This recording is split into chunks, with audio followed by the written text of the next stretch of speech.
বিসমিল্লাহির রহমানির রহিম। প্রিয় এবং সম্মানিত শ্রোতামণ্ডলী, আসসালামু আলাইকুম। আমি এখন আপনাদের সামনে খলিফা হযরত ওমর রাদিয়াল্লাহু আমলের দুর্ভিক্ষ কবিতাটি পাঠ করছি। খলিফা হযরত ওমর রাদিয়াল্লাহু আমলের দুর্ভিক্ষ। ইসলামের দ্বিতীয় খলিফা ওমর ইবনুল খাত্তাব রাদিয়াল্লাহু খেলাফতকালে 18 হিজরিতে আরবদের এক কঠিন পরীক্ষার সম্মুখীন হইতে হইয়াছিল, যাহা ইতিহাসে আমর রামাদা বা ধূসর বর্ষণ নামে পরিচিত। এই দুর্যোগ ছিল এক জাতি বিধ্বংসী বিপর্যয়, যা আরবের জীবনযাত্রা, অর্থনীতি এবং সমাজ ব্যবস্থাকে বাস্তবে করে দিয়েছিল। 18 হিজরিতে মদিনা ও এর পার্শ্ববর্তী অঞ্চলে দীর্ঘ অনাবৃষ্টির কারণে ভয়াবহ খরা দেখা দেয়।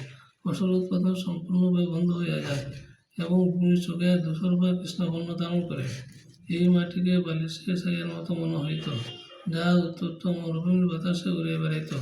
এই কারণে বছরটিকে ধূসর বর্ষ বা আমর রামাদা নাম দেওয়া হয়। দুর্ভিক্ষের সময় খাদ্য সময় কতটা চরম ছিল, এই ঘটনাটি তাহারই প্রমাণ। মুজাহিনা গোত্রের এক লোক তাহার পরিবারের অনুরোধে একটি বকরি জবাই করে। সে প্রথমে বকরি জবাই করিতে রাজি ছিল না, কারণ সে জানিত বকরির গায়ে মাংস বলিতে কিছু নাই। জবাইয়ের পর দেখা গেল চামড়া নিজের হাড় উপর ছাড়া আর কিছুই নাই। রাতের বেলা মদিনায় টহল দিতে বাহির হইয়া খলিফা কোথাও কোনো হাসি বা শব্দ শুনিতে পাইতেন না। বিরাজ করিত এক আশ্চর্য নীরবতা। মুসলিম সমাজের এই অসাধ্য ওমর রাদিয়াল্লাহু দুশ্চিন্তা বাড়াইয়া তুলিয়াছিল। তথ্যসূত্র ইলিয়াস মাসুদ, প্রকাশ ডিসেম্বর 2025। প্রথম আলো কম। প্রিয় এবং সম্মানিত শ্রোতামণ্ডলীর পরিশেষে আমি আপনাদেরকে আবারও সালাম জানিয়ে আমি আমার কবিতা পাঠ এখানে শেষ করছি। আসসালামু আলাইকুম ওয়া রাহমাতুল্লাহি ওয়া বারাকাতুহু।